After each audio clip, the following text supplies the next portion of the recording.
Welcome to Independently Speaking, the new podcast of the Independent Schools Association. Celebrating our diversity, we take pride in representing a broad spectrum of educational settings, including nursery, preparatory, senior, sixth form, and boarding schools. This vibrant network includes institutions specializing in the arts, sports, and faith-based education, along with those offering exceptional assistance for students with special educational needs or disabilities. Thank you for joining us for this episode of Independently Speaking. Now here is your host, ISA Director of Education and Inclusion, Helen Stanton-Tonna. Welcome everyone to the ISA podcast, Independently Speaking. I'm your host, Helen Stanton-Tonna, the Director of Education and Inclusion for ISA. And in today's episode, we're beginning to explore a new topic that has been quite prominent in the news of late, AI and technology in education. Within this episode, I'm pleased to welcome Laura Knight as our guest, who has a great deal of experience in this area, and together we're going to be exploring if AI in education can be transformative and innovative within our schools. Welcome, Laura. Thank you so much for having me. It's a pleasure to join you today. I'm really looking forward to this conversation, actually. Great, that's great.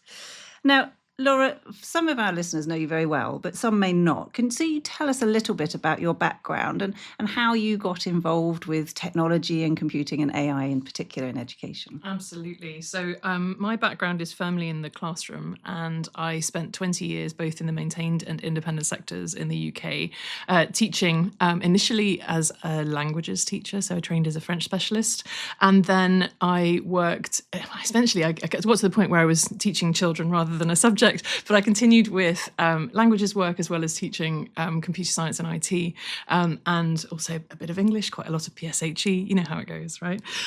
So I was fortunate enough to land at Berkhamsted Schools Group, where I worked as the lead on a range of digital projects there, and was really, it landed there at a time when there were great opportunities for transformation and change.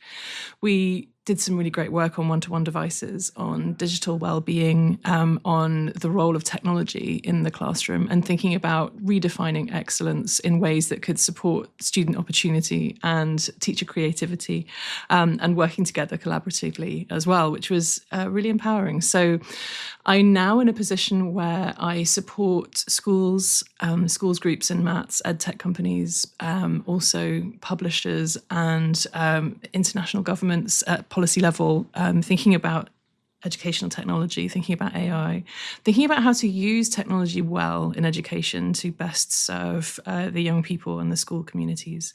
And I'm very fortunate to be able to work with a really interesting and passionate and dedicated group of people. Brilliant. And through all of that, obviously you've sort of seen a lot of what's going on and the potential. What do you think is the most exciting thing about AI's potential within education in schools? So I think there are a number of aspects here that are worth our attention, and we perhaps shouldn't get immediately caught up in some of the hype, because actually I think some of the potential may be unglamorous but really important. So first of all, I like to think about splitting things into the transformative and also the transactional. Schools are places where there are lots of rhythms and routines and processes that keep the place moving. So the transactional pieces of school processes and routines might not be very glamorous, and might not get lots of attention in terms of your glossy marketing, but they are hugely important at an operational level. And I think they sometimes get forgotten when we're talking about technology. So while the tip of the iceberg might be in the classroom, the invisible underside, which might be much more expansive, I think that's the piece where there's some real transformation and transactional sort of opportunity. Part of that is around data and analytics.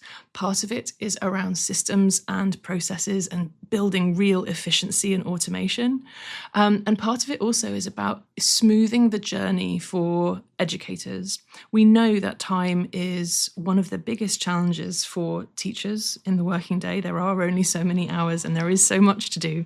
And so everything we can do with technology to support educators and being able to deliver their very best, highly connected human work with their students, that's got to be our priority. So thinking about the teachers themselves, I mean, there's obviously a huge variety of skills, within, just computing itself, but with the added element of sort of AI within the teacher's workforce. And there's also some trepidation about fear about will they be replaced? How do you really see AI reshaping the role of the teacher in the classroom? I was asked this exact question, but instead of from the educational perspective, instead from the technological one. And what it demonstrated to me was a fundamental lack of understanding in the tech sector about how learning works, how important the process of knowledge acquisition is as part of a much broader social and cultural experience that is inherently human. There are lots of edtech companies, for example, who forget, I think, that in order to arrive at an online course, for example, or at the first experience of a chatbot, you need to be ready to learn, motivated, engaged, have a strong contextual understanding of the wider pieces. And we cannot take any of that for granted. There is an absolute art in the work that teachers do in building a contextual understanding of their students' capability and then curating and creating a pathway of learning for those young people. Now, there is great scope for personalization here, and AI has the opportunity for us to take that teacher's knowledge and skill, their human abilities to build relationships and motivate and engage, but to then really expand that capability and multiply out the options in ways that are going to, I think, build lots of personalization into the experience for youngsters. But in no way do I think that AI will be replacing teachers anytime soon. I think it will amplify and augment the teacher's capability, but the fundamental role of school remains. And you're right, it's that it's that personal, strong student-teacher relationship that is the foundation of learning, absolutely. And do you think that there are real practical ways that schools can begin integrating AI into the classroom, right? If they haven't ventured into this yet? Sure, yeah. Obviously age appropriate, but are there simple practical things they could do to get started? Definitely. And I think there are there's an interesting range of ways that different schools have approached this already. And let's learn from those schools who have been on the front foot from it. And if that's not your experience, that's okay. There's no judgment here. The first thing I would suggest is that it's really healthy to put some initial boundaries in place. We don't have to have all the bells and whistles in a fully drawn up policy before we let anyone touch anything. I think that's perhaps unhelpful, because what you will find is that many enthusiastic keen beans will already be using all of those tools and you just don't know about it. So instead, I would start with an open mind and some curiosity, asking good questions, surveying your colleagues and students about their AI usage and knowledge and skill is a very good place to start. Putting some strong policy pieces in place to support safe exploration, particularly when it comes to data and privacy, I think is key. There are some broad sort of brushstrokes in that space that will feel national and international, but what contextually feels like excellence in your school needs to be determined by you. And so that's partly about parental culture. It's partly about the age ranges that you teach. So I think some great care is needed there. The next thing I would just caution against is going hell for leather to be impressive in the public space. And again, I'm thinking about the glossy marketing and the fancy social media feeds. There's nothing wrong with being a little cautious and going a little more slowly and getting it right, rather than trying to leapfrog the competition and show off unhelpfully.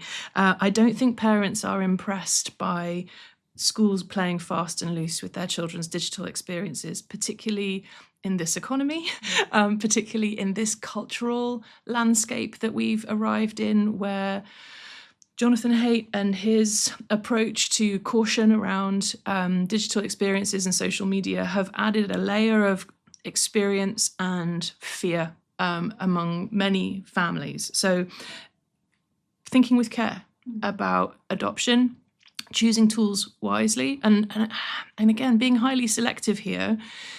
Nobody wants a list of 50 anything. I say this a lot, and I say this also to my friends and peers in sort of the edtech space who are kind of producing these listicles with enormous numbers of tools and suggestions and apps and things. And it reminds me of the early iPad days. It's not that helpful, actually. What people really want is 3 great things that are going to work well for them today.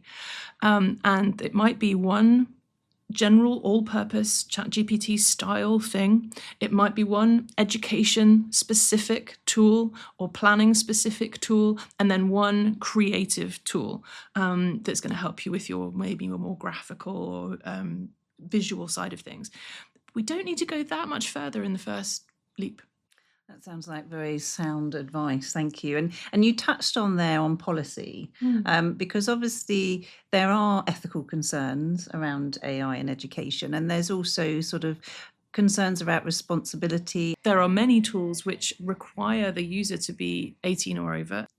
At that point, then, if we reach that stage where we've got consent and we've understood the terms and conditions, we've got compliance in place, there is then a question around data and privacy and putting in place some really clear guidelines for teachers about what it is okay to share and what is not okay to share. So, for example, you might ask for support planning a lesson or analysing some data, but we have to make sure that there are no personal pieces of information or private data that is shared around our students or colleagues. So common sense would tell us that anyone who's been through GDPR training would understand this. However, what we know is that faced it with something unfamiliar but that looks non-threatening, people's guard tends to be down. It looks like a chat window or a search bar in many contexts. And so there's this sort of sense of, I can copy and paste everything. And it's not done with malice. It's more often than not naive.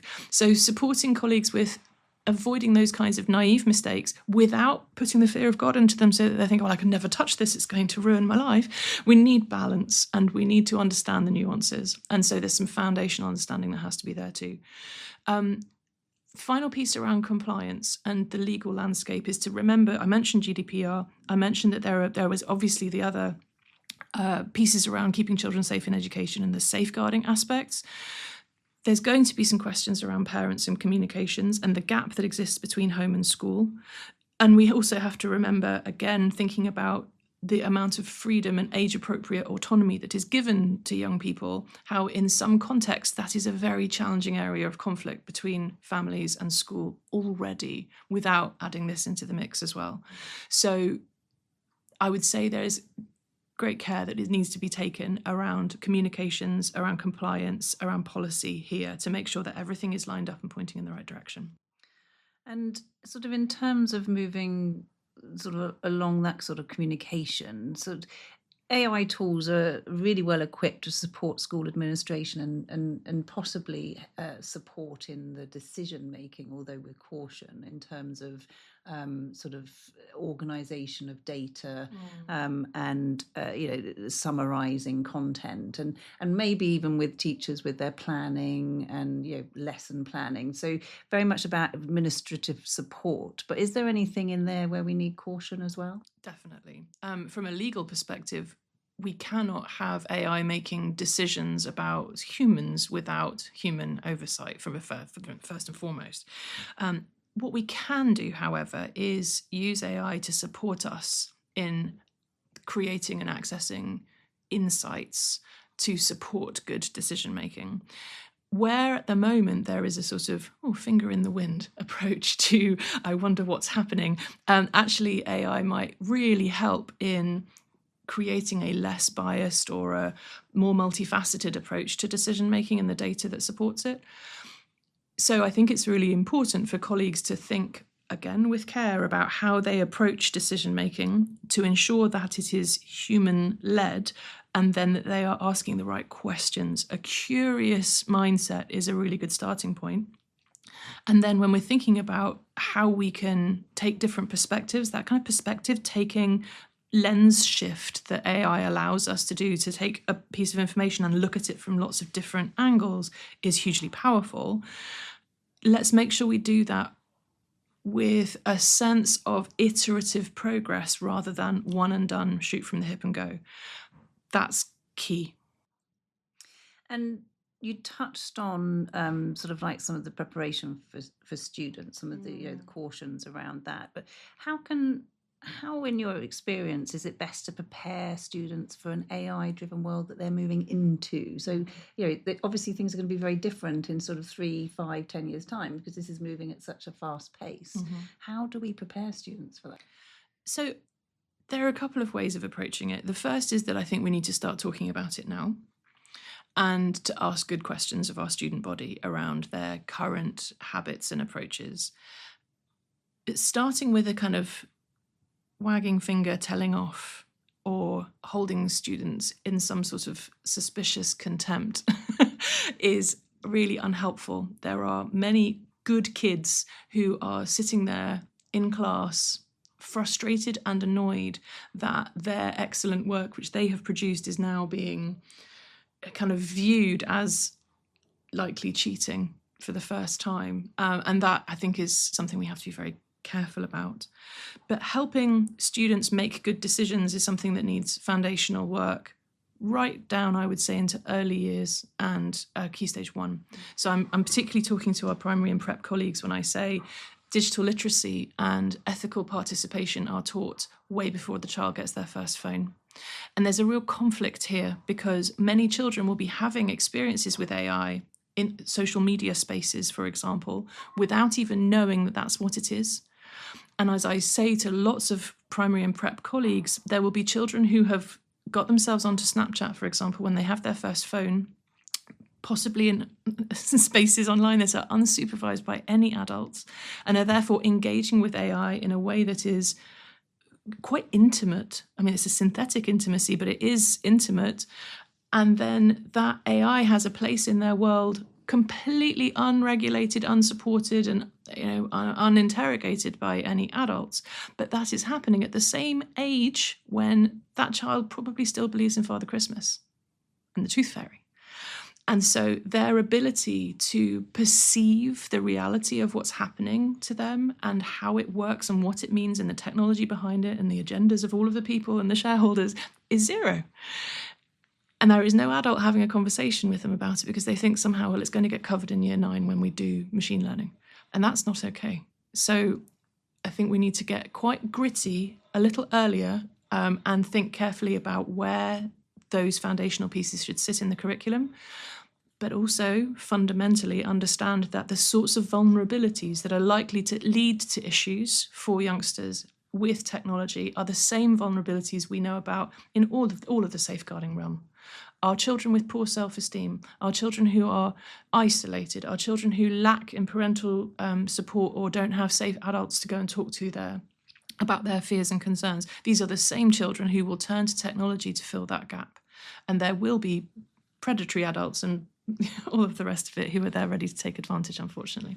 And schools quite often find it challenging, don't they, to engage the parents in this? Because obviously schools aren't parents; they're not working in isolation. They have to work with families and with parents and the children to make sure that those safeguardings are in place and the children have the scaffolding they need. Have you got any advice to schools to how they can really engage that parent body so that they're as aware as the schools are? So I'd like to first of all reassure colleagues and friends listening that there is not a single school in the country that I have spoken to who feels like they've got this nailed. Not one. I was standing in a room full of head teachers, 200 head teachers just the other week, and asked the question. I said, does anyone feel like they were absolutely smashing this and have got it sorted? Not one. And I think that's absolutely key. What tends to happen is that schools will put on events, they will run webinars, they will hold, kind of meetings and that sort of thing. And it will be the 5 people who least need to be there who'll show up. And while we are so grateful for the support and the engagement of those 5 people, the 200 odd in the rest of the year group who didn't come, it's very, very difficult. It's very, very difficult. So 2 pieces of advice on this. The first is to meet parents where they are, and that is busy, frazzled, overwhelmed, possibly getting all sorts of sources of information that are unreliable, and it's very difficult for them to know who to trust. But remember, a lot of them are getting their news and views about parenting from the WhatsApp groups that they're in. The second thing is to think very carefully about the emotional response you're creating when you communicate with parents about this, because the number one thing that we are triggering as schools is the most difficult emotion for parents to deal with, and that is shame. If we're saying inadvertently or tacitly in our communications from school, we think you're doing a rubbish job, then there is no response likely other than defensiveness and turning away and not listening. So we need to meet parents where they are, which is often insecure, uncertain, or misguided. I've had experiences lately where I've understood parents to be very anxious about this, but not based on any sort of actual research or truth or fundamental understanding, but instead gathered from fragments of gossip and clickbait. So let's look at creating trusted channels of highly informative, clear, well-digested research so that parents can make good decisions, and also create strong expectations. Now, this is, again, really difficult, especially in this economy. There are lots of particularly independent schools who are concerned about recruitment and retention and would hate to be thought of as heavy-handed by their parents. But actually, I think that many parents are looking for a steer on this and want the school to play bad cop where the parent doesn't know enough to be able to do it for themselves. So I think that that's okay if done with compassion and understanding. Thank you. And obviously for our school leaders, it's particularly those who aren't feeling confident in the tech world or the world of sort of AI. They're probably feeling very hesitant about using it and about what permissions they should give staff and where they could go. What piece of gold nugget of advice would you give those school leaders who are feeling really hesitant? I think there are two golden nuggets of information here. The first is make time for leadership to learn. Unfortunately, in the busy SMT or SLT agendas, there are often limited opportunities for senior colleagues to sit down and learn something new together. There will be time at inset, or there'll be an hour in a twilight training, but they haven't necessarily taken the time for them as a team to get comfortable with it. And that's quite a vulnerable place to be for school leaders, to face that discomfort of not knowing or not being the expert. How do you lead on something where you're not the expert? So I would say make time for senior leadership work on it before perhaps going too far with wider staff training. And the second thing is play.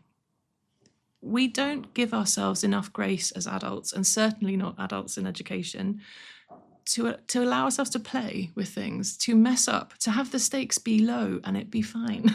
And I notice this especially in really high-performing schools where colleagues are so used to that culture of excellence that says everything we do is brilliant and we work our socks off and we deliver outstanding results. So the moment that you're faced with the idea of learning something new and exploring something disruptive, it's really destabilizing. And I see it when there are super high qualified heads of department, senior and middle leaders who are sitting in my training sessions or my workshops, and the minute they've just heard about a new tool, they're there trying to write the whole new scheme of work. Like right there in the session, they can't just do something silly to see how it goes. So giving ourselves and our senior colleague grace to play and mess up and have a giggle about it long before we get to a point where the stakes are high is key.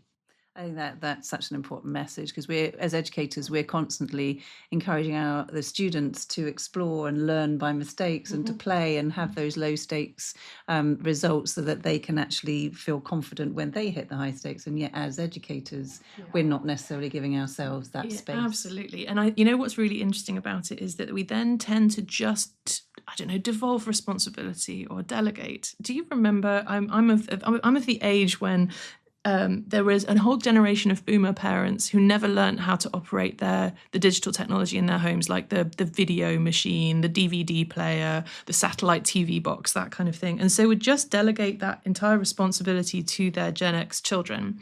Now that set of Gen X children are now parents themselves and are doing the same to their kids, only the stakes are about a gazillion times higher, right? So as senior leaders, we must not be like those boomer parents with the VCR saying, oh, I don't know how to do it, you get on and have a go. No, we need to get in there and have a go and work out how to do it ourselves. Thank you. Laura, thank you for joining me today and for sharing so much of your expertise with us. You've really clarified quite a lot during our conversation, and I'm sure given our listeners a great deal to think about. Thank you so much. My absolute pleasure. Thank you. To our audience, thank you again for tuning into this episode of this new ISA podcast series. Over the next few episodes, we will continue to delve into this really important topic. So if you've enjoyed this conversation, make sure to subscribe for past and future episodes where we'll continue exploring crucial topics in education. Stay curious, stay connected, and we'll be back soon with more insights and inspiration. Until next time. You've been listening to Independently Speaking, the podcast of the Independent Schools Association. For more information about ISA and the schools we support, please visit isaschools.org.uk.